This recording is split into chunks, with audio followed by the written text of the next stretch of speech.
Salut à toutes, salut à tous, bienvenue sur Web Girondin pour les tops et les flops de ce Reims-Bordeaux, 15e journée de Ligue 1.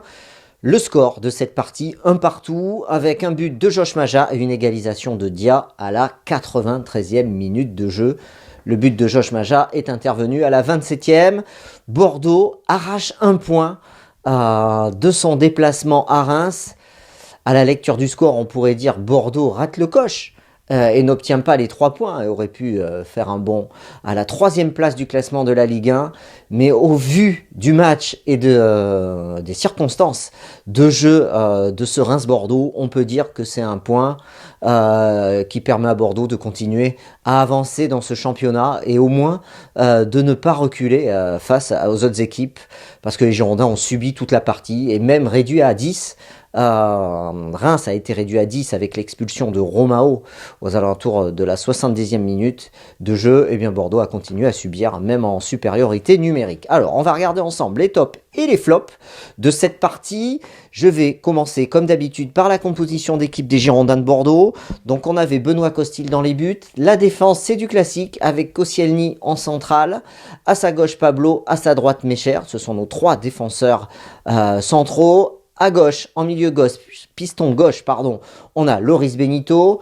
En piston droit, on a Samuel Kalou. Otavio reprend sa place aux côtés d'Aurélien Tchouaméni. Et devant eux, nous avons Yacine Adli qui est titulaire, Nicolas Depréville et Josh Maja qui signe sa 2e titularisation de suite. La surprise de cette composition d'équipe, c'est Yacine Adli. On pouvait s'attendre à revoir Wang.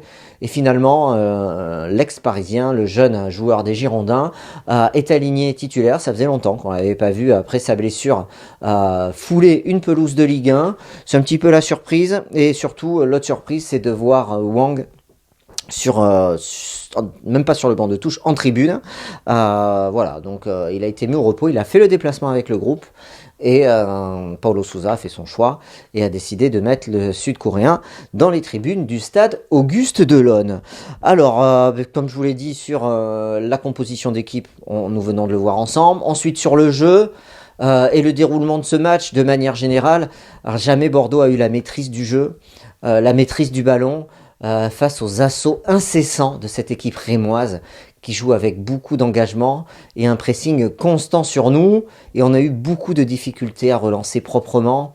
Et on a eu une qualité de passe, je trouve, inférieure à celle de d'habitude, ce qui nous a énormément gêné dans la construction des actions de jeu. Le seul point positif, à mon sens, c'est ce magnifique but de Josh Maja. La défense qui a subi, mais qui a résisté longtemps avant de céder, dans les toutes dernières minutes de jeu, et ce point ramené. Voilà, c'est les seuls points positifs de ce match.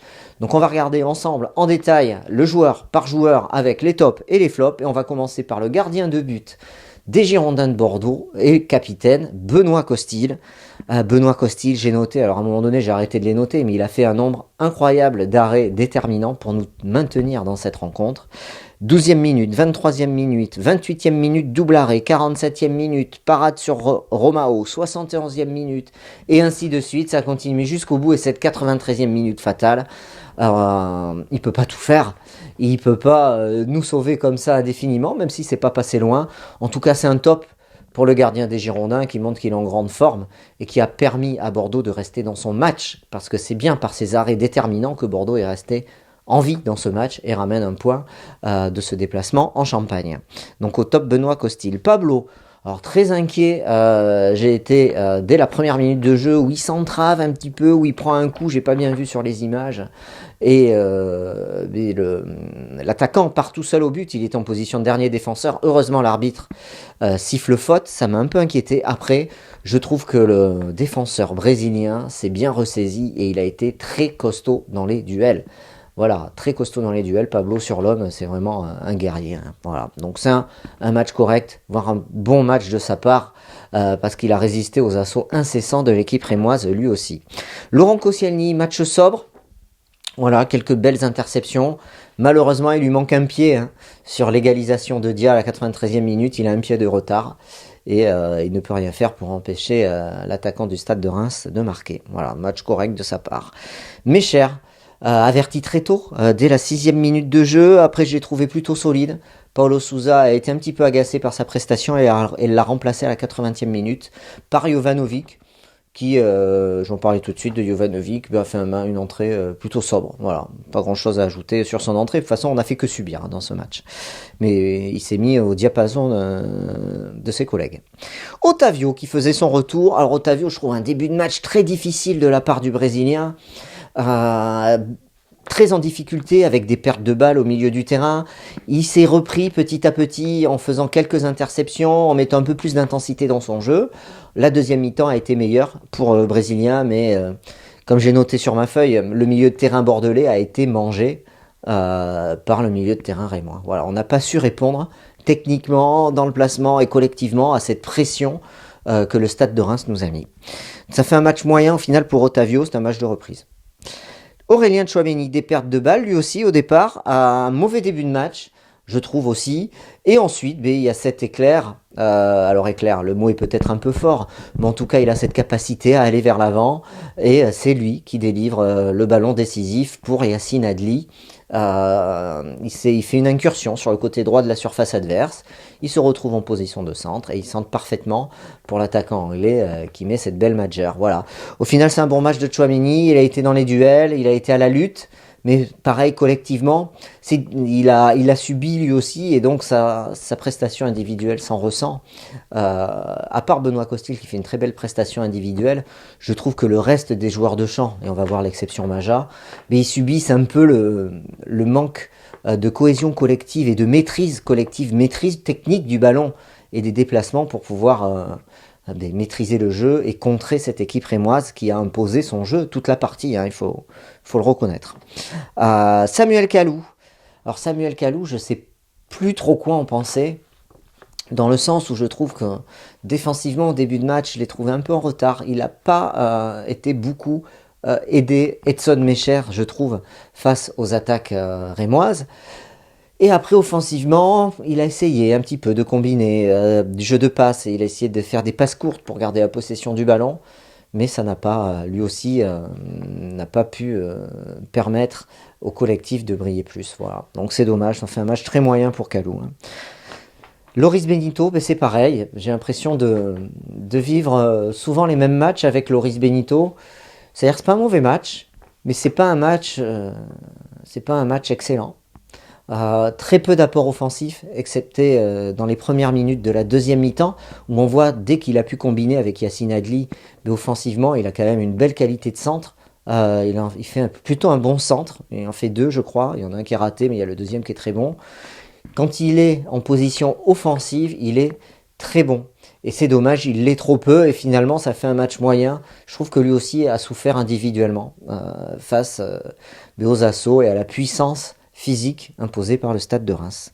Yacine Adli, il a eu énormément de mal à se situer dans cette première période, asphyxié par le milieu adverse. Dès qu'il avait le ballon, ils étaient 2, voire 3 sur lui. Physiquement, il s'est fait bouger. Il a essayé de tenir le ballon, mais ça n'a pas suffi. Un petit peu mieux en début de deuxième période, mais parce qu'il était plus bas. Il a joué un peu plus bas, il est venu chercher le ballon plus bas sur le côté gauche, ce qui a permis de combiner avec Benito et ce qui a permis d'avoir des mouvements offensifs. On en a eu 2 intéressants, mais après, voilà, je trouve que c'est un peu juste. Et c'était un match de reprise pour lui, il ne faut pas l'oublier, mais bon, un match pour apprendre. Pour Yacine Adli, remplacé à 83e par Youssef Aïd Benasser. Je n'ai pas grand chose à dire sur son entrée. Voilà. Nicolas Depréville, des pertes de balles lui aussi face à cette pression adverse. Il s'est battu, mais il a été mangé dans l'impact aussi physique, je trouve. C'est plus Reims qui a imposé le défi physique et la pression du jeu en faisant un pressing sur nous pendant tout le match. Plus que Bordeaux qui a réussi à imposer sa possession de balles et ses attaques placées. Du coup, je trouve Nicolas Depréville n'a pas pu jouer entre les lignes comme il le fait d'habitude. Et c'est là où Reims a très bien joué, c'est qu'ils ont bloqué l'espace derrière leur milieu de terrain et leurs défenseurs pour jouer très près et nous presser, nous empêcher de relancer court. On retrouve un peu ce qu'avait un peu pu faire le PSG face à nous, toute proportion gardée, où on n'avait pas su se sortir du pressing du PSG. Mais là, c'était un petit peu pareil, avec une nuance différente, c'est que le Stade de Reims a mis beaucoup d'impact physique notamment, voilà. Et donc je trouve que Nicolas Depréville, lui aussi, ça fait un match plutôt moyen de sa part. Josh Maja, alors c'est le petit éclair avec le très bon match de Benoît Costil. C'est l'éclair dans cette soirée difficile, mais on prend quand même un point, donc c'est plutôt positif, je trouve, compte tenu de la prestation. Les joueurs se sont battus, hein, Bordelais, il n'y a rien à dire. Hein. Mais Josh Maja, je lui mets un top pour son super but, une inspiration sur un Madjer, c'était le geste qu'il fallait au moment où il le fallait. C'est beau, c'est magnifique, ça fait but, ça permet à Bordeaux de marquer un point. C'est l'artisan principal de ce point avec Costil, et on peut y associer Aurélien Tchouaméni sur la passe décisive, de ce point à Reims. Je note aussi dans le jeu de Josh Maja, c'est qu'il est très bon dos au but, il a été très bon dans la conservation de balles, et je trouve qu'il progresse. Et ça fait une vraie alternative à Jimmy Briand. Il va certainement être titularisé face à Nîmes, puisque Briand ne devrait certainement pas l'être lui, puisqu'il a une lésion, il a une lésion, pardon, lapsus musculaire, et voilà. Donc en tout cas, deuxième titularisation de suite, et des progrès pour Josh Maja, ce but et son jeu de haut but. Youssouf Sabaly est entré en jeu à la place de Kalou à la 61e minute de jeu, et il a été très bon. Je mets en top l'entrée de Youssouf Sabaly. J'avais oublié qu'il était aussi performant techniquement, dans le placement du corps, dans le jeu vers l'avant. C'est bon, c'est une vraie alternative en piston droit. Ça fait un joueur de plus, hein, en piston droit. Donc on a Kamano qui est blessé, on a Sabaly qui arrive, il y a Kalou qui peut jouer, il y a Benito à gauche. Donc ça laisse de vraies possibilités à Paolo Sousa, et ça c'est plutôt pas mal.